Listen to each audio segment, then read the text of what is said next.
Danny Cole had never seen anything so beautiful and so terrifying at the same time. The throne room of the Velthury Queen stretched out before him like something from a dream. The walls were made of living crystal that glowed with soft purple light. The ceiling rose so high that clouds actually floated inside the room. Everything sparkled and shimmered, and Danny felt very small standing there in his dress uniform. He was 23 years old. 6 months ago, he had been working at his family's farm in Ohio, fixing tractors and helping his grandfather with the cattle. Then the recruiters came, talking about humanity's first contact with alien life, about the need for soldiers who could represent Earth among the stars. Danny had signed up because he wanted to see what was out there. He never imagined he would end up here, standing guard in an alien palace on a world so far from Earth that the sun he grew up under was just another tiny dot in the night sky. There were 12 human soldiers in the honor guard, and Danny was the youngest. Sergeant Pete Dawson stood next to him, a big man with gray hair and a face that had seen too many battles. The sergeant had been kind to Danny during the long journey here, teaching him how to stand at attention without locking his knees, how to keep his face blank when everything around him was strange and scary. "Breathe slow," the sergeant whispered without moving his lips. "In through your nose, out through your mouth. You pass out in here, and I'll never let you forget it." Danny almost smiled but caught himself just in time. They were here for serious business. Ambassador Lucia Reyes, a small woman with sharp eyes and silver hair, stood at the front of the human group. She carried documents that would decide humanity's future. If the Velthury Queen accepted the treaty, humans would be welcomed into the galactic community.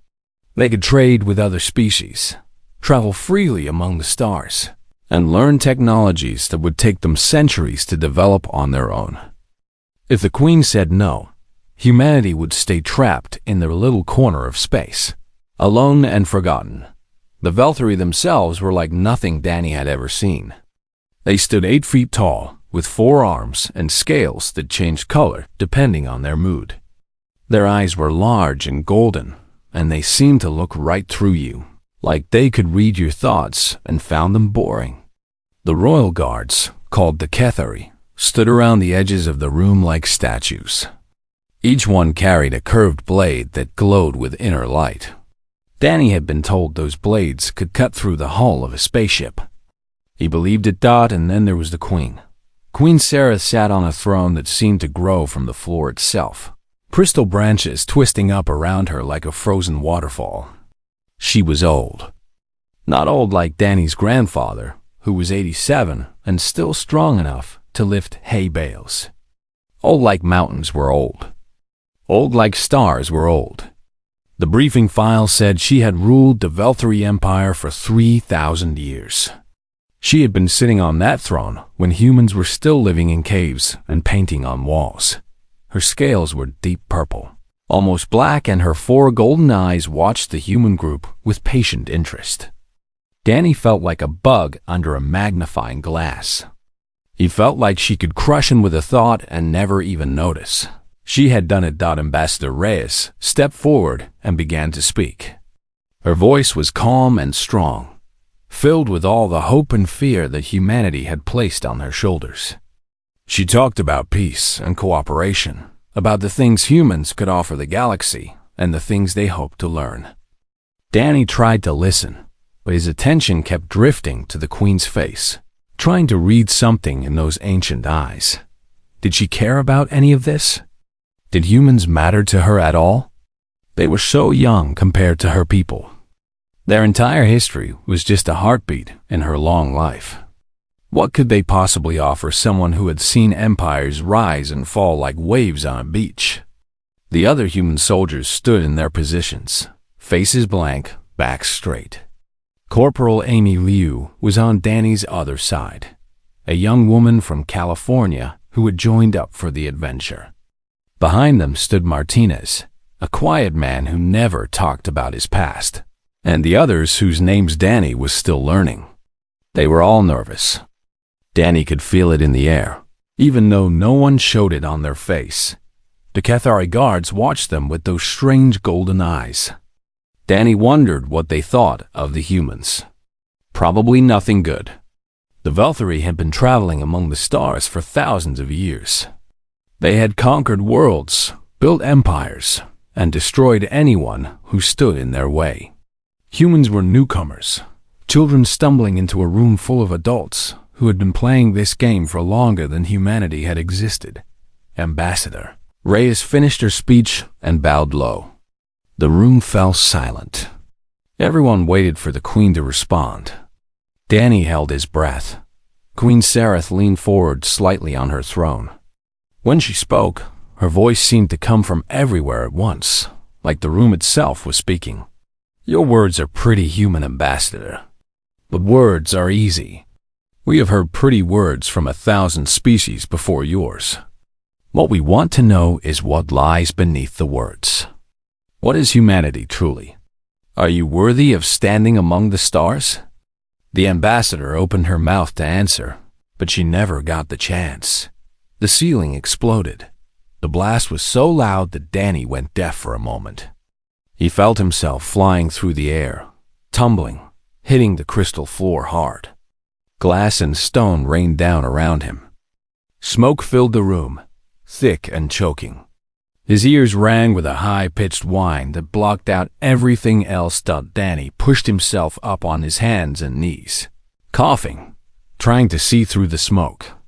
Shapes were dropping from the hole in the ceiling, dark figures in black armor, moving fast.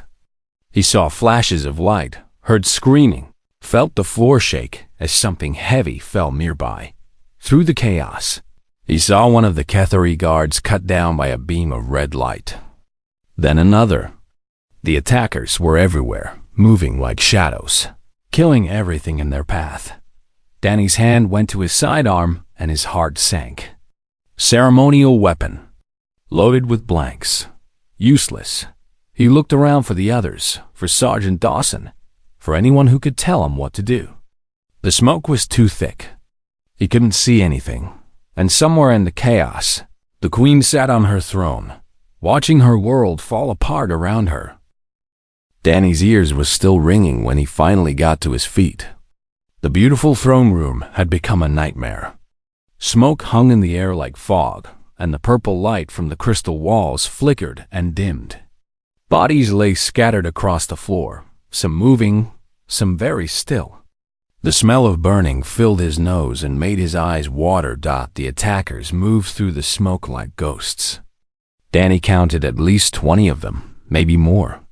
They wore black armor that seemed to swallow the light, and their faces were hidden behind smooth helmets that showed no features at all. Each one carried weapons that glowed with a sickly red light, the Korvax. Danny remembered the name from the briefings. A terrorist group that had been fighting against the Velthari Empire for hundreds of years. They believed the Queen was a tyrant who had to be destroyed. They attacked without mercy and never took prisoners. How they had gotten into the most protected room in the galaxy, Danny had no idea. But they were here now, and they were killing everyone. The Cathari royal guards fought back with terrible skill. Their glowing blades cut through the air, and several attackers fell. But for every Korvax that died, 3 more seemed to take its place.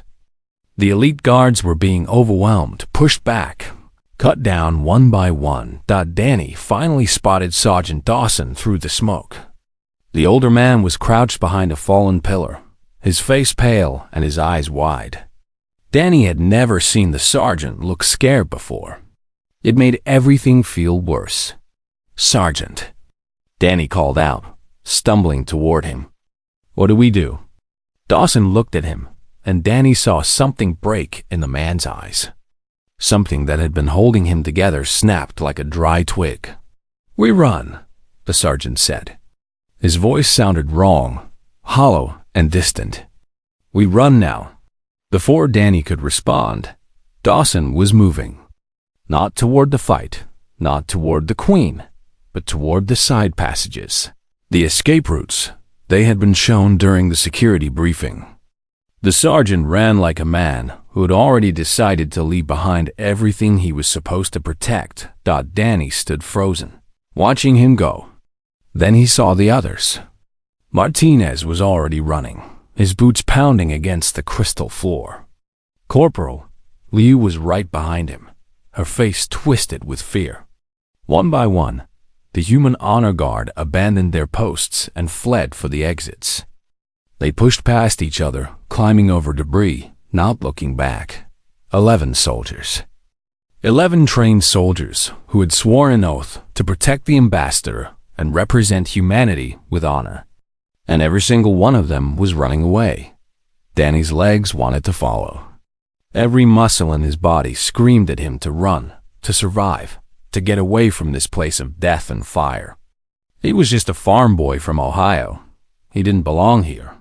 He couldn't fight these monsters with his useless ceremonial pistol. He would die if he stayed, and no one would blame him for running. Everyone else was doing it, but his feet wouldn't move. He looked toward the throne. The smoke had cleared a little, and he could see Queen Sarah still sitting there, straight-backed and motionless. Her guards had formed a circle around her, the last 5 Cathari warriors still standing, still fighting. But the Korvax were closing in, and one by one, the guards were falling. Ambassador Reyes lay on the floor near the base of the throne. Danny couldn't tell if she was alive or dead. Blood pooled beneath her head, dark against the crystal floor. A Cathari warrior fell, then another.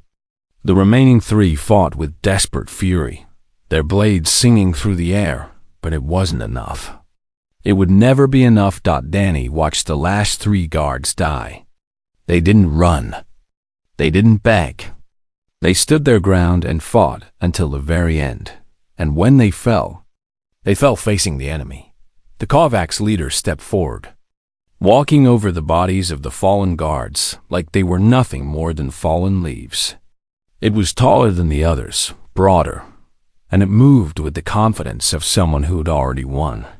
In its hand, it held a weapon unlike the others, something that crackled with dark energy and made Danny's teeth ache just looking at it. The queen still didn't move. She sat on her throne like a statue, watching the killer approach with those ancient golden eyes. If she was afraid, she didn't show it. If she was ready to fight, she gave no sign. Danny thought about his grandfather. The old man had fought in wars, had stood in frozen forests while bombs fell around him, had watched friends die and kept going. He had told Danny stories about courage, about the moments when fear told you to run and something else told you to stay. The measure of a man, his grandfather used to say, isn't what he does when things are easy. It's what he does when things are hard, and everyone's looking the other way. Nobody was looking at Danny now. Everyone who could run had already run. The Korvacs were focused on the queen. He could slip away through the smoke, find one of the side passages, and no one would ever know he had been here. He could survive, but he would know. He would live the rest of his life knowing that when everything fell apart, he had run away. Danny took a step forward, then another. His legs were shaking so bad he could barely stand. But he kept moving, walking toward the throne, walking toward the Korvax leader, walking toward almost certain death. He didn't have a plan. He didn't have a weapon that worked. He didn't have anything except a stubborn voice in his head that sounded a lot like his grandfather, telling him that some things mattered more than survival. The Korvax leader raised its weapon, pointing it at the queen, and Danny Cole, a farm boy from Ohio who had never been in a real fight in his life, stepped between them. He spread his arms wide, blocking the path to the throne, and he looked up at the faceless black helmet of the alien killer. "Stop," he said. His voice cracked. He was terrified, but he didn't move. The Korvax leader tilted its head, like a curious bird examining a strange insect. Around them, the other attackers had stopped moving. They were watching. Everyone was watching, and Danny stood his ground. The Korvax leader stood perfectly still for a long moment, its featureless helmet reflecting the flickering purple light of the damaged throne room. Danny could hear his own heartbeat pounding in his ears, so loud he was sure everyone could hear it. His arms were still spread wide, and they were shaking. Everything was shaking. "You are human," the Korvax leader said. Its voice came through a translator built into its helmet, flat and cold, like metal scraping against stone. "I have studied your species. You are soft, weak. You have no natural armor, no claws, no venom. Your bones break easily. Your flesh tears. You die from things that would not even slow down most species in this galaxy." Danny swallowed hard. "Yeah," he said. "I know." The Korvax leader took a step closer. Danny could feel the cold radiating from its black armor, could smell something strange and chemical, like burning metal. Behind him, he could feel the Queen's presence, silent and watchful. "Your companions have fled," the Korvax continued. "Every single one of them. They saw what we are, and they ran like frightened animals. This is the true nature of humanity. Cowards who abandon their duties when danger comes." Danny thought about Sergeant Dawson, about the look in the man's eyes when he turned and ran. He thought about Corporal Lou and Martinez and all the others, climbing over each other to reach the exits. He understood why they ran. He really did. The fear in this room was like a living thing, pressing down on everyone, making it hard to think, hard to breathe. "Maybe," Danny said. His voice was steadier now, though he didn't know where the strength was coming from. "Maybe some of us are cowards, but not all of us." The Korvax leader made a sound that might have been a laugh. "You think you are brave? Standing here with your useless weapon, your soft body, your short little life? What can you possibly do against me?" "Probably nothing," Danny admitted. "You're bigger than me, stronger, better armed. You could kill me without even trying. Then why do you stay?" It was a good question. Danny had been asking himself the same thing since the moment he stepped forward. Why was he here? Why hadn't he run with the others? What was he trying to prove? He thought about his grandfather again, about the stories of men who stood in the snow at a place called Maston, surrounded by enemies, running out of food and bullets, refusing to give up. About the soldiers who climbed cliffs at Normandy while machine guns rained death down on them. About all the people throughout history who had faced impossible odds and chosen to stand instead of run. "Because someone has to," Danny said. "Because if everyone runs, then the bad guys always win. Because my grandfather taught me that the only thing evil needs to win is for good people to do nothing." He looked at the Korvax leader's helmet, trying to find eyes behind that smooth black surface. "I don't know if you're evil. I don't know anything about your war with the Velthari. Maybe you have good reasons for what you're doing. Maybe the Queen has done terrible things. I don't know." He took a breath. "But I know that I was given a job. I was told to stand here and protect these people. And I'm not going to run away just because it got hard." The Korvax leader was silent for a long moment. Around them, the other attackers had formed a loose circle, watching this strange scene play out. The smoke was starting to clear, and Danny could see the full destruction of the throne room now. Bodies everywhere. Crystal walls cracked and broken. The beautiful ceiling torn open to the alien sky above. "You will die," the Korvax said finally. "You understand this?" Danny nodded. His throat was tight, and he could feel tears trying to form in the corners of his eyes. He was scared. He was so scared he could barely stand. But he wasn't going to move. "Yeah," he said. "I figured that out a few minutes ago." "And you still will not run?" "No." The Korvax leader raised its weapon. The dark energy inside it crackled and sparked, building towards something terrible. Danny could feel the heat of it on his face, could see death taking shape in front of him. He closed his eyes. He thought about home. about the farm and the fields and the smell of hay in the summer, about his grandfather sitting on the porch, telling stories about the old days, about his mother's cooking and his father's laugh and all the small, wonderful things he would never experience again. He waited for the end. Enough. The word came from behind him, and it wasn't spoken so much as felt. It moved through the air like a wave, like a force of nature, and Danny felt it pass through his body and continue outward. The Korvax leader stumbled backward as if it had been struck.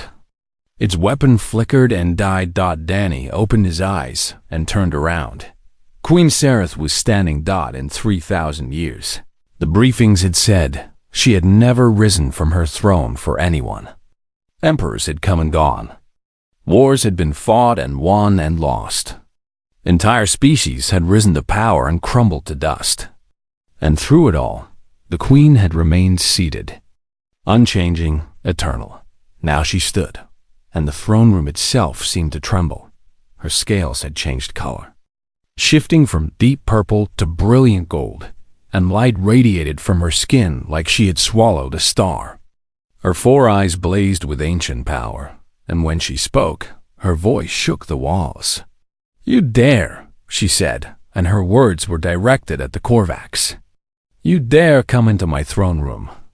You dare kill my guards. You dare threaten my life." She descended the steps of her throne, moving past Danny, who stood frozen in place. He had never felt anything like the energy coming off her now.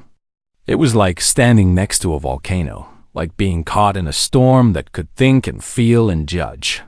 "But that is not why you will remember this day," the queen continued. She stopped in front of the Korvax leader, and though she was shorter than the armored figure, she seemed to tower over it. "You will remember this day because of what you witnessed, because of what he did." She turned and looked at Danny, and for a moment, her terrible power seemed to soften into something else. Something like wonder. "A human child," she said, "standing where my greatest warriors fell, standing when his own people ran, standing with nothing but his own small, fragile body between me and death." She turned back to the Korvax leader. "Tell me," she said, "in all your years of war, in all your studies of the species you have conquered, have you ever seen anything like this?" The Korvax leader didn't answer. It couldn't answer. The queen's power had wrapped around it like chains, holding it in place, squeezing the defiance out of it. "Neither have I," the queen said softly. "Neither have I." The power that flowed from Queen Sareth was like nothing Danny had ever felt before. It was not heat or cold, not light or darkness. It was something older, something that touched the mind directly and made everything else seem small and far away. The Korvax attackers had all fallen to their knees, not because they chose to, but because their bodies simply could not stand in the presence of such force. Danny himself felt the pressure, like a great weight pushing down on his shoulders, but somehow he remained standing. Maybe the queen was sparing him. Maybe something else was keeping him upright.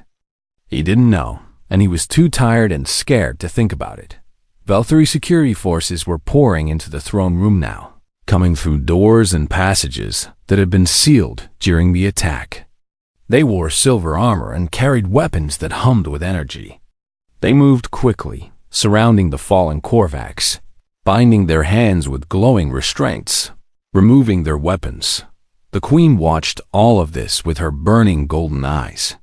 The light radiating from her scales had dimmed slightly, but she still stood tall and terrible, her forearms folded across her chest. She had not looked away from the Korvax leader since she rose from her throne. "You thought you knew everything," she said to the kneeling attacker. "You studied my defenses. You found weaknesses in my security. You bribed guards and planned for years. All of this, just to reach this moment. Just to point your weapon at my head." The Korvax leader managed to lift its head slightly. Its voice was weak, strained, but still defiant. "You are a tyrant. You have ruled through fear for 3,000 years. we would have freed the galaxy from your grip. Perhaps, the Queen said. Her voice was calmer now, almost thoughtful. Perhaps I have done terrible things. Perhaps history will judge me harshly. But that is not the lesson you will take from today. She turned and walked back toward Danny. Her steps were slow and deliberate, and the security forces parted before her like water around a stone. When she reached him, she stopped and looked at him with those ancient eyes. Danny didn't know what to do. Should he bow? Speak? He was just a private, a farm boy, a nobody from a species that had barely learned to travel among the stars. What could he possibly say to a being who had lived for 3,000 years? What is your name, human? The Queen asked. Her voice was gentler now, stripped of the terrible power she had shown before. Danny Cole, Your Majesty, he said. His voice came out as barely more than a whisper. Private First Class, Earth. Danny Cole, she repeated, as if tasting the words. A simple name. A common name, I would guess, among your people. Yes, ma'am. Very common. The Queen made a sound that might have been a laugh. It was strange, hearing something so normal from a being so powerful. Common, she said. And yet you did something extraordinary today. Something that I have not seen in 3,000 years of rule. She reached out with one of her 4 hands and placed it gently on Danny's shoulder. Her scales were warm and smooth and up close. He could see intricate patterns woven into them. Designs that seemed to shift and move when he wasn't looking directly at them. My own guards fought bravely and died well, she continued. They were trained from birth to protect me. They knew no other purpose. When they stood against the attackers, they were doing what they had been created to do. She paused, and her golden eyes seemed to look right through him. But you were not created for this. You were not trained for this. Your weapon was useless. Your companions had fled. You had every reason to run, and no one would have blamed you for it. Danny felt his throat tighten. I thought about running, he admitted. I really did. I was so scared. I know, the Queen said. I could feel your fear. It was like a fire burning inside you, telling you to flee, to survive, to save yourself. And yet, you stayed. She turned to face the throne room, still keeping her hand on his shoulder. The security forces had finished securing the Korvax and were now tending to the wounded. Medical teams had arrived and were working on Ambassador Reyes, who was alive but badly hurt.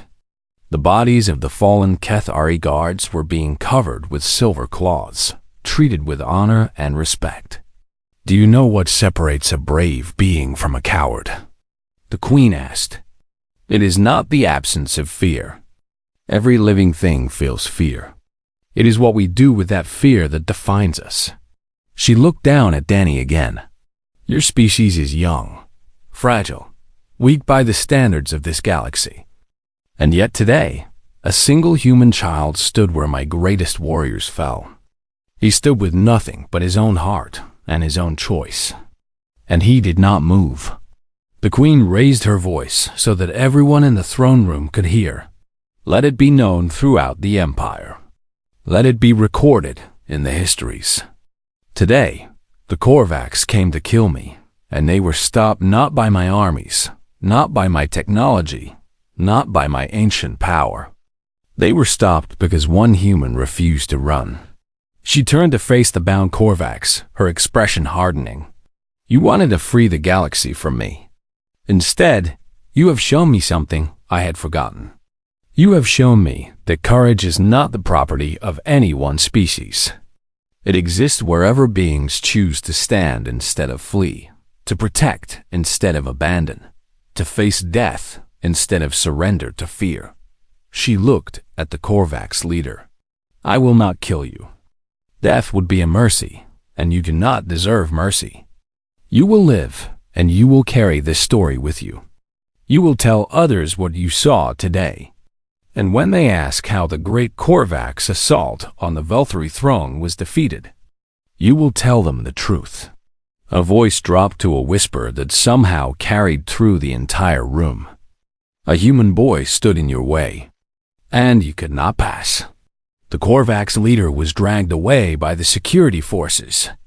The other attackers followed, bound and broken, their great plan destroyed by something they had never expected.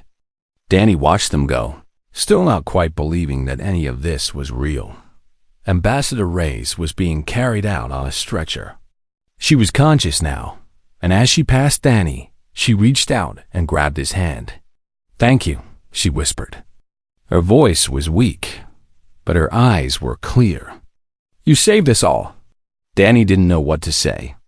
He just nodded and watched her go. When he turned back, the Queen was looking at him with something that might have been a smile. "Rest now, Danny Cole," she said. "You have earned it. But know this. The galaxy will remember what you did today. And humanity's place among the stars has changed forever because of it." Danny's legs finally gave out, and he sat down heavily on the steps of the throne. He was exhausted, drained, emptied of everything except a strange, quiet sense of peace. He had done the right thing. Whatever came next, he had done the right thing.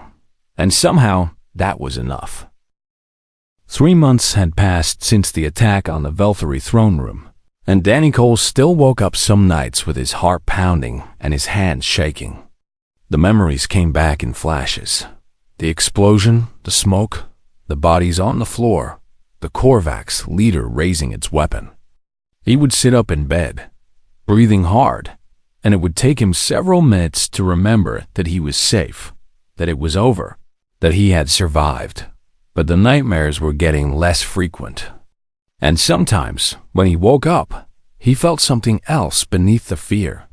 Something that felt almost like pride. Today was different from all the other days. Today, Danny stood in the great assembly hall of the United Nations building in New York City, wearing a uniform covered in medals and ribbons that he still didn't feel he deserved. The hall was packed with people from every nation on Earth. Diplomats and politicians and military leaders, all gathered to witness something that had never happened before in human history. The Velthury ambassador stood at the podium, a tall female with deep blue scales and a voice that carried easily through the massive room. She had been speaking for several minutes, explaining to the assembled crowd what had happened on that day 3 months ago. Danny tried to listen, but his mind kept drifting. He thought about the 11 other soldiers who had been in that honor guard. They had all faced court-martial for abandoning their posts. Some had been discharged from the military. Others had been given second chances, sent to different postings where they could try to rebuild their careers and their self-respect. Danny didn't hate them. He understood why they had run. Fear was a powerful thing, and not everyone could fight it.